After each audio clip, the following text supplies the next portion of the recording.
What's up, YouTube? What's up, D and Mafia? It's your boy Dolce. And this your girl Nesha, and we back with another reaction video, y'all. We about to react to TikTok couples that were too toxic they killed each other. Oh my That's goodness. crazy. Well, that's what we about to get into today, y'all. Make sure y'all, subscribe to the channel, hit the notification bell, subscribe to the other 3 channels that we have. We mixed it up. We tell y'all every video we mix it up so everything is not crowded into one channel. We got a prank channel, a skit channel, a vlog channel, and the reaction channel. All of them are linked together, so make sure y'all go check them all out, subscribe to them all, and yeah, keep rocking with us, y'all. Yo, we about to get right into this, y'all. This crazy though, cause I ain't never heard of none of these stories before. None of them. You watched it already? I ain't watch it, but I'm saying I never heard of no TikTok couples killing each other. Oh yeah, right, killing each other. Yeah. How they kill each other? But yo, we about to get into it right now. Let's check it out. Little dookie booty, gonna get in the camera. Yeah, this is for Keisha, because you clearly ain't learned your lesson the first time. Tell her what the I said. Louder. I can't f you no more. Cause what? You messing up my family. Now. How can someone pretend that they didn't know what was going on with her, and all this time they knew what the heck was going on? Like, you must have played it out real good for thinking nobody was gonna come out and do nothing. We didn't see any signs, no signals. It wasn't like she was coming around us with black eyes or anything like that. So there was none of that. Making the murder a shock.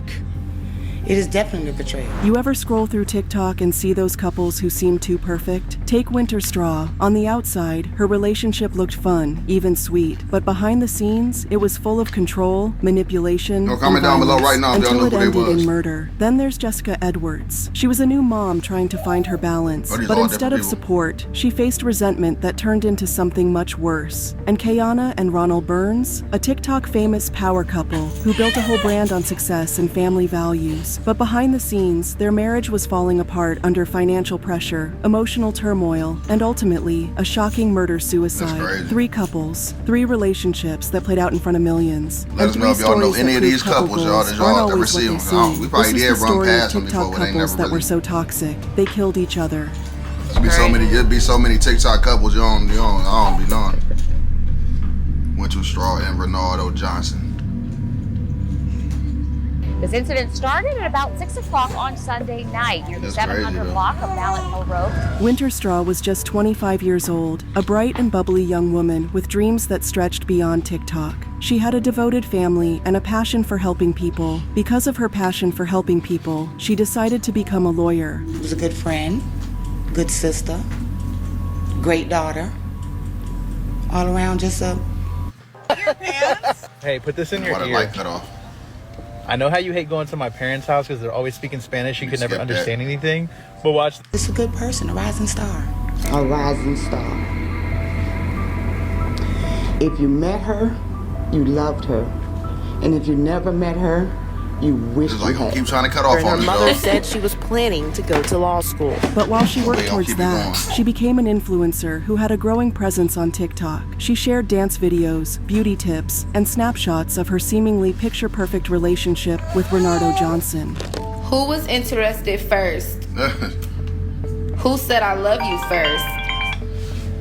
Who's more protective?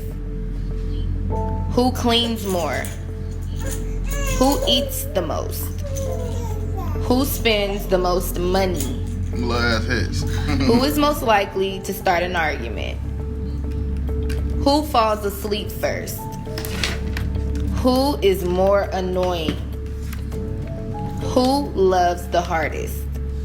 But behind the filters and the viral clips, their love was anything but healthy. And eventually, those dreams she had were cut short by the same man who claimed to love her. There's no warning signs, which is the hard part about it. She was just a beautiful spirit that, didn't deserve nothing. Winter met Renardo when she was just a teenager. Their relationship was intense from the start, full of passion, but also constant fighting. According to Winter's friends, Winter often posted cryptic messages about love and heartbreak, but they didn't fully understand what was going on behind the scenes because in front of the camera, Winter's boyfriend, Renardo Johnson, seemed like the perfect partner. He seemed devoted to his wife, even to the point of hoping online to tell other girls that were in his DMs to back off because they were messing with with his family. Well, she forced him. Like, if you gotta do all that. This is for Keisha because you clearly ain't learned your lesson the first time. Tell her what the I said. Louder. I wonder who killed who. You know more. Because what? Mention of my family. Now. But that was just an act, and those closest to Winter began to see red flags. Small, barely noticeable at first, but they were there. That was fake? Renardo was possessive. He hated the attention Winter got online. As her TikTok following grew, so did his paranoia. He would check her phone, question her about messages, and guilt trip her into spending less time online. But her family saw none of this, because Winter kept it hidden. We didn't see any signs, no signals. It wasn't like she was coming around us with black eyes or anything like that. So there was none of that. Making the murder a shock. It is definitely a betrayal. As Renardo became more and more obsessed with controlling Winter, their fans on TikTok began to notice the toxic pattern in their relationship and started commenting that Winter needed to leave him for her own safety. But in response, Winter and Renardo made a TikTok making fun of the people who were trying to advise her to stay away from him. I'm still alive. I don't like how this looks. I'm still alive. I'm still alive. I'm still alive. I'm still alive. But behind the scenes, Renardo was getting even more paranoid, accusing Winter of encouraging the men in her comments section by posting videos they could thirst over. Winter, of course, didn't see it that way. TikTok was her job. It was what put food on the table. So to her, she was just doing her job. One night, after an explosive argument over a TikTok post, Renardo snapped. Winter had posted a TikTok hinting at a breakup, a video that would be her last. Renardo, in a fit of rage, confronted her. Neighbors reported hearing screaming and crashing sounds, but when police arrived, they found Winter lifeless, her life extinguished in minutes. This was not That's a crazy, spur though. of the moment thing. The young man, it was premeditated. He thought about his actions and he carried them out. Renardo had attempted to take his own life afterward, but survived. He later confessed that he couldn't bear the thought of Winter leaving him, saying if he couldn't have her, no one could. Because this man looked me in my eyes all the time. And whenever I would talk to him, I'd say, I'm giving you my child, a wholehearted, bubbly personality, and that's how I want to get her back. Winter's mother was devastated, shattered, betrayed by the man she had once welcomed into her home, a man who promised her he would return her daughter to her exactly as he'd met, laughing and happy. And he always assured me he would never do anything to hurt my child. She says, but what do you mean return her? Like, you knew they weren't gonna work. We want to make it clear, real clear. Domestic violence is not a joke. Instead, she came home in a body bag. Winter's death hit her family hard. They were a close-knit family who couldn't understand how they could have missed that she was suffering and needed their Hi guys, y'all never know. In today's video, I'm going to be going on to Walmart and see how many Funko Pops y'all gotta be careful with who y'all mess with in life. So let's get started. Help. When people think of Winter, I want them to think of just a sweet, innocent red girl flags. who was out here trying to make her mom proud, make her family proud, and just to do what she loved most. I'm the baby of my family, and so she was my little sister, and so it just hurt me so bad because I wish I was there for her. I wish I was right down the street. I just wish she would have called. Her death was yet another reminder of how toxic love can be deadly, and her family was determined to make sure it wasn't in vain. It's not something that we should take lightly. For those of you that are posting on Facebook and doing all that unnecessary stuff, I don't care what a person does to you. You don't have the right to take her life. You don't have the right to put your hands on nobody. Tuesday was the anniversary of the night Winter was lost to another case of domestic violence in this state. Her co-workers wanted to use that day to bring light to the love she shared instead. And Winter wasn't the only one who believed she was safe. Jessica Edwards thought she was too. This is a shame that these girls and these babies and these kids, these mothers, we have to grieve.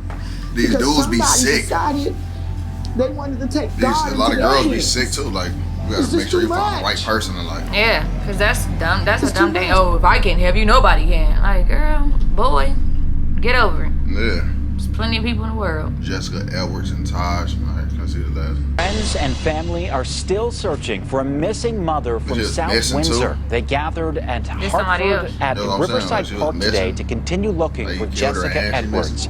It's been a week since the 30-year-old was last seen by her family. Jessica Edwards was the kind of person who lit up a room. If you knew her, you loved her. If you didn't, you probably wished you did. Jessica graduated from East Hartford High School in 2009, then went on to Eastern Connecticut State University, where she earned her bachelor's degree in English. But she didn't stop there. She had a heart for helping people, so she got her master's in social work from Simmons College in Boston. And that still wasn't enough. She wanted to work in healthcare, so she went back to school to get a degree in respiratory care at Manchester Community College. She was literally days away from graduating, but she never got to walk across that stage.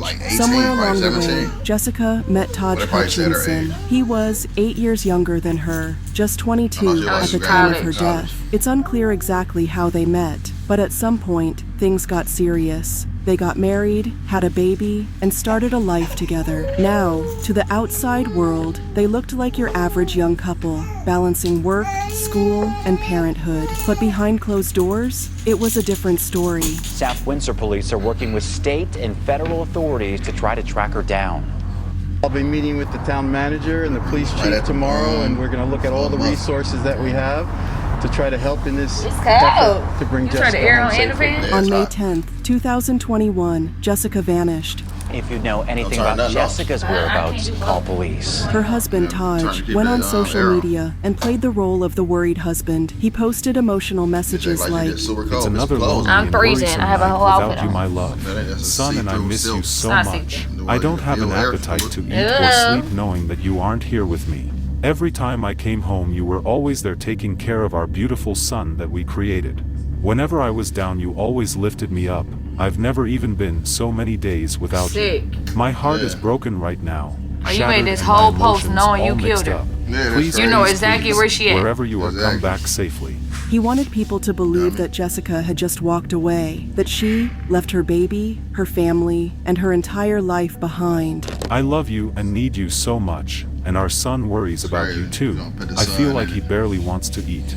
Please, I love you so much. But her family, they weren't buying it. Something wasn't right. New documents just released on the death of Jessica Edwards. Today, her husband will head to court charged in her death. Turns out, Jessica had argued with Taj the night before Mother's Day. It was over a gift, a pair of guinea pigs that Taj had bought for her. And the arrest warrant, it states the day before Mother's Day, Hutchinson bought Edwards guinea pigs as a gift, and she was angry about it.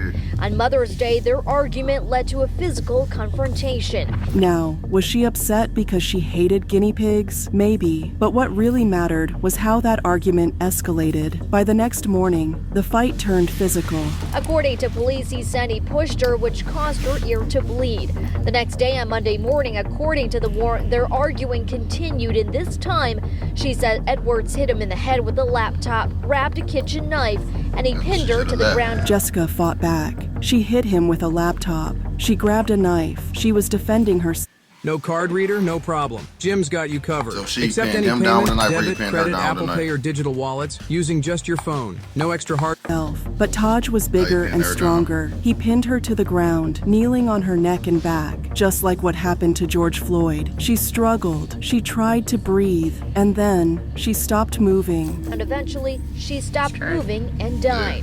Later that same day, Edward's sister went to Hutchinson's home on Cinnamon Springs Road in South Windsor. Police say she told them she saw in the trunk of his Jeep what appeared to be a blanket covering a body. Taj left her there, lying on the floor, for hours while their 7-month-old baby was in the house. Then, he wrapped her body in a blanket, put her in the trunk of his Jeep, and drove her to a remote wooded area in East Hartford, where he dumped her like trash. And while everyone was searching for Jessica, crying, posting her face all over social media, Taj was out here acting like nothing happened. Even when Jessica's sister showed up at his house demanding answers, he played dumb until she saw something inside his trunk. As she demanded him to open up the trunk, Hutchinson sped off. She also told police she found divorce papers filled out by Edwards but was never filed. It was a body wrapped up. She screamed at him to open the trunk, but Taj panicked. He sped off before she could do anything. In the documents, he went on to say he drove to a random GPS location and dragged the body to a wooded area, which is where Edwards was eventually found on Friday by Driver Road in East Hartford. And that's when police really started looking at him. How can someone pretend that they didn't know what was going on with her, and all this time they knew what the heck was going on? Like, you must have played it out real good for thinking nobody was going to come out and do nothing. Taj's story kept changing. First, he said Jessica had left with friends. Then, he said she got aggressive and he was just defending himself. But that's what happened. He should have just came out from the jump and Edwards said was that. first discovered missing May 10th. Her husband, 22-year-old Taj Hutchinson, initially claimed she got into a car that morning with friends and never returned. Police doubted that story and searched areas in South Windsor, Manchester, and East Hartford, finally finding her body in a wooded East Hartford area May 21st. Hutchinson was arrested that evening. Jessica's body was found 11 days later, and Taj was arrested. He was charged with manslaughter at first, but the truth was clear. He murdered his wife, and after months of investigation, his charge was upgraded to murder. He later confessed to having a physical altercation that led to Edwards' death. Now, after months of investigation, the initial charge of manslaughter has been upgraded to murder. Jessica's mother was heartbroken. No one should have to go through something like this. Nobody should. And let's not forget, Jessica and Taji's child lost both parents that day. One to murder, the other to prison. Well, I was happy. I was elated. Finally, something has been, I feel like something has been done, something is being done. I think that should have been the charge from the beginning. So I believe they gathered enough evidence just to make sure that their case was going to be solid. In November 2024, Taji stood before a judge and received his sentence, 27 years in prison. For some, it was justice. For others, it wasn't nearly enough. Because the truth is, Jessica should still be here. She should be raising her son, building her career, living her life. Instead, she's another name on the long list of women lost to DV, along with Kierna Burns. Kiana and Rondell Burns. He looked like he was older a little bit. What's up, y'all? Snowing outside, you know, still gotta work, still gotta go make it happen. Get up because you want to, not because you have to, and that's where we position ourselves in our life, that we get up because we want to, not necessarily because we have to. But the fight is never finished. Kiana and Ronald Burns weren't just a couple, they were a brand. They built their lives around inspiring others, teaching people how to be successful entrepreneurs. Hi, I'm Ronald Burns, and this is my lovely wife, Kiana Burns. Hi. Today we're going to talk to you about entrepreneurship and how it greatly benefited our life. For those that don't know, my husband and myself, we've been entrepreneurs for the last 20 years. It's crazy how people put up front. And our mission is to bring you guys along to become successful entrepreneurs. Yeah, she's doing too much. And been in business over 20 years, guys. One of the fundamental things that we believe is that you should never spend all of your business time building somebody else's business. Kiana and Ronald weren't just talking about success, they lived it. Originally from St. Louis, Missouri, they built their brand from the ground up. They ran For His Glory Ministries, a faith-based motivational platform, and owned Critique Design's beauty and barber salon, where they helped others build careers. You should be in a position of leverage income, where you make money that doesn't require your time. So one of the things that we're going to teach you is, what does the wealthy people understand that the poor people don't? They understand how to make money without their touch. We've been taught to go to school, get a great education, graduate, and get a good job. How about go to school, get an education if you choose to, and go own the business where your money doesn't require your touch, because you only have 24 hours in a day. For over 20 years, they were business partners in everything, love, life, and money. But in 2021, they decided to take a leap. They packed up their lives, moved to Atlanta, Georgia, and planned to expand their empire. To their followers, they looked unstoppable, but in reality, the move wasn't easy. I just felt the need to hop on here for just a moment, not long at all, and kind of just talk about, life changes. Just a few weeks before the tragedy, Kiana went live on Facebook, and what she said, it hit differently after what happened. She wasn't her usual bubbly self. Instead, she looked drained, exhausted, and on edge. But look, y'all, I'm telling you, if you don't... Crazy. Especially when you're watching their stories after they died. Yeah, then it makes sense. Yeah. stay prayed up and you don't keep that little dude trying to play that little faith, that little faith will win and take you out. At the time, people thought she was just talking about business struggles, but was she hinting at something deeper? For those that don't know, about 5-6 months ago, my husband and myself, we moved to Atlanta to expand our business. She also admitted that moving to Atlanta had been harder than expected. I'm telling you guys, like, the transition, it wasn't necessarily a smooth one. It wasn't a hard one either, but it was something that we chose to do. And when you come to a new state or city and you're trying to learn people and you're trying to learn, you know, the things that they do, and that could be challenging. And coming here with our kids, just us and our kids, you know, it's just us. And then she said something that now feels chilling. And if you don't feel like you're a strong enough individual, some things may take you out. Was she reaching out for help? Was she warning us? Or was she already losing control? Honestly, if I'm being totally, perfectly honest, I'm having one right now. And the reason I'm going live is because sometimes you gotta reach out and tell people that you need love. I guess about 7 months ago, something like that, 7 months ago, when my wife and myself, we decided we was gonna get a divorce, that we ain't wanna be with each other no more. We was just done with each other. Here's where things get even more complicated. Around 6 months before the murder, Ronell revealed something shocking. He and Kayana had actually planned to get a divorce. She was tired of me, I was tired of her. We was gonna go on about our business. And as we sat in the truck and we said, hey, you know what, if we're gonna get a divorce, let's be civil. You know, we got kids, we got businesses. We said, well, let's just sit down and just talk about how this all gonna work out. Meaning from a business aspect. They literally wrote everything down. Who would take what, how the businesses would be split. How we was gonna divide the business. And she go her way and I go my way, but we didn't want to compromise and jeopardize everybody else's future because we was tripping. Let's not destroy our businesses. Let's not tear each other's name down. Let's not do none of that because there's kids, there's family members. But then they changed their minds. By the time the night had reached us, God had changed our heart.